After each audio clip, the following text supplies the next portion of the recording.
according to John. Glory to you, Lord Christ. In the beginning was the Word, and the Word was with God, and the Word was God. He was in the beginning with God. All things came into being through him, and without him not one thing came into being. What has come into being in him was life, and the life was the light of all people. The light shines in the darkness, and the darkness did not overcome it. There was a man sent from God whose name was John. He came as a witness to testify to the light, so that all might believe through him. He himself was not the light, but he came to testify to the light. The true light, which enlightens everyone, was coming into the world. He was in the world, and the world came into being through him, yet the world did not know him. He came to what was his own, and his own people did not accept him. But to all who received him, who believed in his name, he gave power to become children of God, who were born not of blood or of the will of the flesh or of the will of man, but of God. And the Word became flesh and lived among us. And we have seen his glory, the glory as of a Father's only Son, full of grace and truth.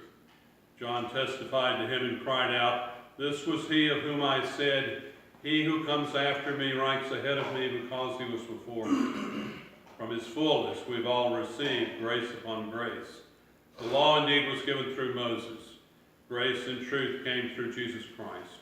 No one has ever seen God. It is God, the only Son, who is close to the Father's heart, who has made him known. The Gospel of the Lord. Praise to you, Lord Christ. In the name of God, Father, Son, and Holy Spirit. So there's a pretty long list of things that I am not good at. I am good at some things, but I'm not good at a lot of things. But pretty close to the top of the list is dancing. I am not good at dancing. I think it's a combination of being not overly coordinated, plus being, obviously not all the time, but when I'm dancing, being too self-conscious. I think about what I look like, and I think about what I'm doing, and you can't think and dance, I think, at the same time. So I'm not good at it, even though I had every opportunity to, because when I was in the 6th grade, me and all the other poor saps in the 6th grade that lived out in North Meridian all got marched down to Mary Alpha's School of Dance downtown. Mary Alpha Johnson, bless her heart, tried to teach us 6th grade boys and girls ballroom dancing. In theory, we learned how to waltz and foxtrot and cha-cha and all tango and all that stuff. Mostly I just remember running around hitting the other boys. But anyway, I didn't learn much about it, but I did learn something, because years later when Catherine, my wife, and I were at a dance, there was some friends of ours invited us to go to this dance that had a stage band, and they started playing a cha-cha, and I attempted to do it, and I could remember the voice of Mary Alpha saying, "Slow, slow, quick, slow," but I had no idea what that actually meant in terms of what I did. Not good. So not good at dancing.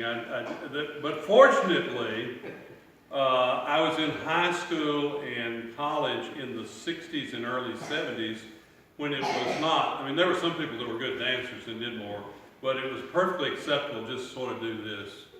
So, I could do that. Then that dark and tragic time in our national life known as the disco era came along, and it sort of put an end to that, unfortunately for me. Well, anyway, so it came dance. Today's gospel, we're still in Christmas. We're in the second, we're the first Sunday after Christmas, the second week of Christmas. And today's gospel takes us very far away from stables and mangers and stars and angels and shepherds and wise men and a mother holding a baby. Very far away into more of a cosmic approach to the birth of Christ. The writer of the Gospel of John has the audacity to try to describe for us the very inner life of God. In the beginning was the Word, and the Word was with God, and the Word was God. And this Word was that through which all things were made, and nothing that was made without that Word. And the Word became flesh and dwelt among us. It's a very moving, beautiful, and mysterious image we get of the very life of God, and that life being poured down into a human being, into this baby that we celebrate at Christmas. And I think that an image for what John portrays, what John tells us about the life of God, that life that brought to us light and life and the glory of God that dwelt among us, so that all who saw him, who had the eyes to see him for what he was, received light and life themselves. The image is dance. We believe that in the Trinity there is, within the very life of God, a relationship of love. And so within the very life of God, it seems to me that there is a continuous dance, a dance of love and joy, of pure energy and creativity and joy that culminates in dance. And that dance comes down to the earth in Jesus. In the song, Lord of the Dance, the first verse says, I danced in the morning when the world was begun. I danced in the moon and the stars and the sun. I came down from heaven and I danced on the earth at Bethlehem on earth. And that's the birth we celebrate. The birth that brings the dance of the love of God down into human life and calls us all to join in the dance. Well, it's an image that says a lot to me, but challenges me in my inability to dance. But there has been a moment. There's been one moment in my life where I could just sort of let go and dance. A lot of y'all know that at our summer camp, Camp Bratton Green, in addition to the 6 sessions we have for children, we have 2 sessions that we call special sessions that are for adults with serious mental and physical disabilities. And special sessions is a wonderful time. It's a time when these people come, and they come year after year, the same campers. Some of them have been coming for 20 years or more. The same campers come, and they're able to be in their own world and to do things that, like climb and jump off of the high elements at camp and do the zip line, jump off the diving board, fish, hunt for things in nature, do all kinds of stuff that normally they're not able to do. It's an exciting event, and sort of in a lot of ways the culmination, the high point of special session is the talent shows. One night they have a talent show. A lot of people come from Jackson and surrounding areas to come to the talent show, to be the audience, because each camper gets their moment in the spotlight. And the audience responds with heavy applause and cheers, and it's exciting for the campers. The staff, the counselors work carefully with each camper, those that don't have ideas about what they want to do, to help them have a talent that they can display. But some of them, the ones who've been coming forever, have started planning as soon as they left camp the year before what they're going to do next year at the talent show. And one of those campers was this young woman, we'll call her Lynn. Lynn was at least a short, heavy young lady with Down syndrome and some other issues. And every year she came with a skit in mind. And her skit always involved her being a princess, usually one of the Disney princesses. And the cutest male staff member was always Prince Charming. For a while, there was a whole run of years where it was Troy Vincent. Y'all don't know, Troy's cute, and he was often the Prince Charming. So, Lynn, I was at special session one year, and I was standing in the chapel just during a little free time, and they were playing music, and people were sort of moving around to music. So just because it's camp, and I'm silly at camp, I just sort of grabbed Lynn up, who was standing next to me, and kind of swirled her around 2 or 3 times. Well, it changed everything. Her plan She had planned on doing Cinderella, and Troy was going to be Prince Charming. That was out the window. Troy got the axe.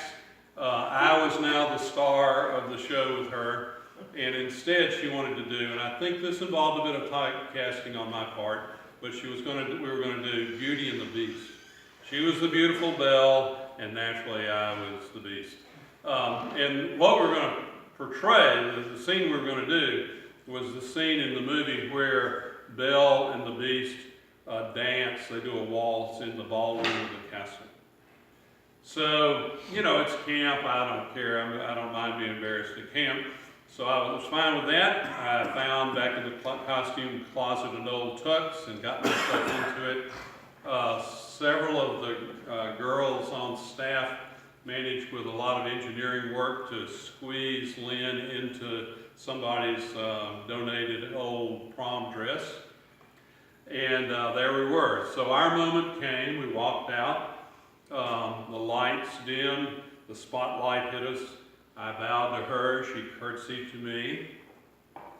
And we began to, the music played, and we began to dance. And suddenly, I looked into her eyes, and I realized that for her, this was not a silly camp skit. For her, this was a real moment. And in that moment, she was Belle, and I was the Beast, and we were dancing in the castle. And the thing about it, when I saw that in her eyes, it changed me as well. So that in that moment, I don't know what it looked like outside the spotlight, but within the spotlight, it seemed to me that we whirled in a beautiful dance and actually waltzed. Her vision, her acceptance of me, and her vision of what we were doing transformed me as well as her. And in that moment, I became the Beast and danced. Well, in time, the music ended, the spotlight went off, the lights came on, raucous applause from the audience, and the moment was over. But in that, there was that moment in which I danced. I've never forgotten it. It's that way in our life with God, I think. We're called to join in the dance that Jesus brought from the very life of God down onto the earth, the dance of joy, of love, the dance of God's creativity and healing power of life and life. We're called to join in that dance. But often we're so self-conscious, we're so broken, we're so confused, we're so depressed or wounded or angry that it's hard for us to dance even when we try. But when God looks at us, he sees us as what he intends us to be, as beautiful, creative, and graceful, full of life and light. And when we look at God, there are moments when we see ourselves the same way and can dance with joy. And in the meantime, we're called on to do our best to follow in the dance that takes us through all the parts of our lives, in our work, and in our families, in our loves, in our losses, and out into the world, out into all the joys and sorrows of the world, into the places of hunger, of pain, of loneliness, and in the places of celebration as well. We're called on to dance in the light of God's love, to do our best to see ourselves as God sees us, as his beloved children, full of grace and life. So we're all called on to dance, and I invite you to join in the dance, even if all you can do is sort of like this.